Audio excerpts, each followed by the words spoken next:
अच्छा, कभी सोचा है कि इतने ऊंचे ऊंचे पेड़ जो सैकड़ों फीट के होते हैं, वो एकदम अपनी चोटी तक पानी कैसे पहुंचाते हैं, वो भी बिना किसी मोटर या पंप के? आज हम प्रकृति की इसी कमाल की इंजीनियरिंग को समझने वाले हैं। चलिए शुरू करते हैं। तो सबसे पहले ये समझते हैं कि हम कितनी बड़ी चुनौती की बात कर रहे हैं। स्क्रीन पर जो पेड़ दिख रहा है ये एक विशाल रेडवुड है। इसकी ऊंचाई पता है कितनी? 370 फीट से भी ज्यादा, मतलब स्टैच्यू ऑफ लिबर्टी से भी ऊंचा। अब जरा सोचिए, इतनी ऊंचाई तक पानी को खींचना कैसे मुमकिन है? और यहीं पर कहानी में एक मजेदार ट्विस्ट आता है। देखिए, फिजिक्स का एक सीधा सा नियम है। दुनिया का सबसे पावरफुल वैक्यूम पंप भी पानी को सिर्फ 34 फीट तक ही ऊपर खींच सकता है। बस उसके बाद पानी का अपना वजन ही इतना ज्यादा हो जाता है कि वो खिंचाव को रोक देता है। तो सवाल अब साफ है ना?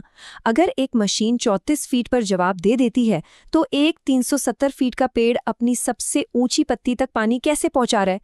इसका मतलब तो एक ही हुआ, पेड़ किसी पंप की तरह पानी को खींच नहीं रहा। तो फिर हो क्या रहा है? इस सवाल का जवाब कहीं और नहीं बल्कि खुद पानी में ही छुपा है। पानी के पास कुछ ऐसे सीक्रेट सुपर पावर्स हैं जिनकी वजह से पेड़ ये कमाल कर पाते हैं। तो चलिए एक एक करके इन सुरागों को जोड़ते हैं और इस पहेली को सुलझाते हैं। तो पहली सुपर पावर है कोहेजन, जिसे हम संसंजन भी कहते हैं। इसका सीधा सा मतलब है कि पानी के मॉलिक्यूल्स, मतलब उसके अणु, एक दूसरे से चिपकना पसंद करते हैं, बिल्कुल छोटे छोटे मैग्नेट की तरह। और ये सब होता है हाइड्रोजन बॉन्ड्स की वजह से, जो इन्हें एक मजबूत टीम की तरह जोड़ के रखते हैं। और हाँ, ये कोई हल्की फुल्की दोस्ती नहीं है। ये बॉन्ड इतना मजबूत होता है कि पानी की एक न टूटने वाली चेन बन जाती है। एक ऐसी चेन जो स्टील के तार जितनी ताकत रख सकती है। सोच कर देखिए जरा, एक लिक्विड जो किसी ठोस तार की तरह बर्ताव कर रहा हो। कमाल है। अच्छा, तो यहाँ दो ताकतें एक साथ काम कर रही हैं। एक है कोहेशन, जो पानी के अणुओं को आपस में जोड़े रखती है, और दूसरी है एडहेशन, जो इस पानी की चेन को पेड़ की नसों यानी जाइलम की दीवारों से चिपका कर रखती है। तो कुल मिलाकर ये एक मजबूत चिपचिपी पानी की रस्सी बन जाती है, जो पेड़ के अंदर ऊपर की ओर चढ़ रही है। ठीक है, तो अब हम ये तो समझ गए कि पानी एक न टूटने वाली रस्सी की तरह है, पर बड़ा सवाल ये है कि इस रस्सी को ऊपर खींच कौन रहा है? कोई तो होगा। और यहीं से इस पूरी कहानी का सबसे अहम सिद्धांत सामने आता है। इसे कहते हैं कोहेजन टेंशन थ्योरी। और इस थ्योरी की सबसे जरूरी बात, जो सब कुछ बदल देती है, वो ये है कि पानी को जड़ों से ऊपर धकेला नहीं जाता। नहीं, उसे पत्तियों से ऊपर की तरफ खींचा जाता है। ये एक पुल मैकेनिज्म है, पुश नहीं, ये याद रखिएगा। तो ये होता कैसे है? बहुत सिंपल है, 3 स्टेप्स में। पहला, पत्तियों में जो छोटे छोटे छेद होते हैं स्टोमेटास, उनसे पानी भाप बनकर उड़ता है। दूसरा, जैसे ही पानी उड़ता है वो एक खिंचाव, एक टेंशन पैदा करता है, बिल्कुल वैसे ही जैसे हम स्ट्रॉ से कुछ पीते हैं। और तीसरा, बस पानी की वो जो मजबूत चेन बनी हुई थी ना, वो जड़ों से ऊपर की तरफ खिंचती चली जाती है। और ये स्लाइड इसी चीज को एकदम साफ दिखाती है। आप देखिए कि वाटर पोटेंशियल, मतलब पानी को खींचने की ताकत, जड़ों से लेकर ऊपर हवा तक लगातार और ज्यादा नेगेटिव होती जा रही है। ये एक लगातार बना रहने वाला खिंचाव पैदा करता है, जो पानी को नीचे मिट्टी से खींचकर सीधा पेड़ की चोटी तक ले जाता है। और अगर इसके सबूत की बात करें तो वो तो और भी कमाल का है। ये ग्राफ देखिए, ये दिखाता है कि दिन के समय जब भाप बनने का प्रोसेस सबसे तेज होता है, तो पेड़ का तना असल में थोड़ा सा सिकुड़ जाता है। सोचिए, पानी पर खिंचाव इतना जबरदस्त होता है कि वो पूरे तने को अंदर की ओर निचोड़ देता है ना हैरान करने वाली बात? चलिए, तो पानी तो ऊपर पहुंच गया, प्रॉब्लम सॉल्व्ड। लेकिन कहानी अभी खत्म नहीं हुई है।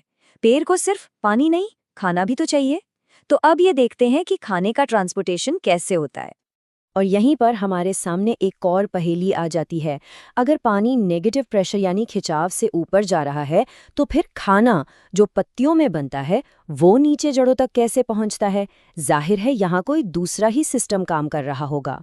तो देखिए, पेड़ों में दरअसल 2 तरह के हाईवे होते हैं, जाइलम और फ्लोएम। जाइलम को समझिए पानी के लिए एक वन वे एक्सप्रेसवे, जो सिर्फ ऊपर जाता है और नेगेटिव प्रेशर यानी खिंचाव पर चलता है। वहीं दूसरी तरफ फ्लोएम है शुगर यानी खाने के लिए एक 2 वे हाईवे, जो खाने को सोर्स से यानी पत्तियों से जरूरत वाली जगह तक ले जाता है। और ये काम करता है पॉजिटिव प्रेशर यानी धक्के से। अब ये धक्का कैसे काम करता है, इसे समझने के लिए अर्न्स्ट मंच का ये सिंपल सा मॉडल देखिए। ये बिल्कुल साफ साफ दिखाता है कि कैसे एक जगह पर अगर किसी चीज की मात्रा बहुत ज्यादा हो तो वो दूसरी जगह की तरफ एक बहाव पैदा कर देती है। और बस यही है प्रेशर फ्लो हाइपोथेसिस। होता यह है कि पत्तियों में जहां ढेर सारी शुगर बनती है वहां पानी खिंचकर अंदर आ जाता है। इससे एक पॉजिटिव प्रेशर, एक धक्का बनता है, और ये धक्का उस मीठे रस को पेड़ के दूसरे हिस्सों जैसे कि जड़ों या फलों तक पहुंचा देता है जहां उस शुगर की जरूरत होती है। तो ठीक है, अब हम समझ गए हैं कि पेड़ पानी कैसे पीते हैं और खाना कैसे पहुंचाते हैं। लेकिन क्या इसकी कोई लिमिट है? मतलब ये ताकतें एक पेड़ को कितना ऊंचा बना सकती हैं? एक बड़े से रेडवुड पेड़ की चोटी पर पानी पर जो टेंशन होता है वो जानते हैं कितना है? -1.9 मेगापास्कल। इसे ऐसे समझिए कि ये हमारे वायुमंडल के दबाव से लगभग 19 गुना ज्यादा खिंचाव है। ये एक जबरदस्त तनाव है जो पानी की उस चेन को सहना पड़ता है। और इतने जबरदस्त खिंचावों का एक नतीजा भी होता है। देखिए, जैसा कि स्टडी में पता चला, जो बहुत ऊंचे पेड़ होते हैं उनकी चोटी पर पानी खींचने की जद्दोजहद इतनी बढ़ जाती है कि पेड़ को अपने स्टोमेटा, वो जो छेद थे, उन्हें छोटा करना पड़ता है, और नतीजा फोटोसिंथेसिस कम हो जाता है और पेड़ की ग्रोथ भी धीमी पड़ जाती है। तो मतलब जो सबसे गहरी बात निकल कर आती है वो ये है, पानी के वही कमाल के गुण, मतलब उसका कोहेजन और टेंशन सहने की ताकत, जो पेड़ों को ग्रेविटी को हराकर आसमान छूने में मदद करते हैं, वही गुण आखिर में जाकर उनकी ऊंचाई की एक लिमिट भी तय कर देते हैं। मतलब फिजिक्स ही है जो तय करती है कि कोई पेड़ कितना ऊंचा जा सकता है।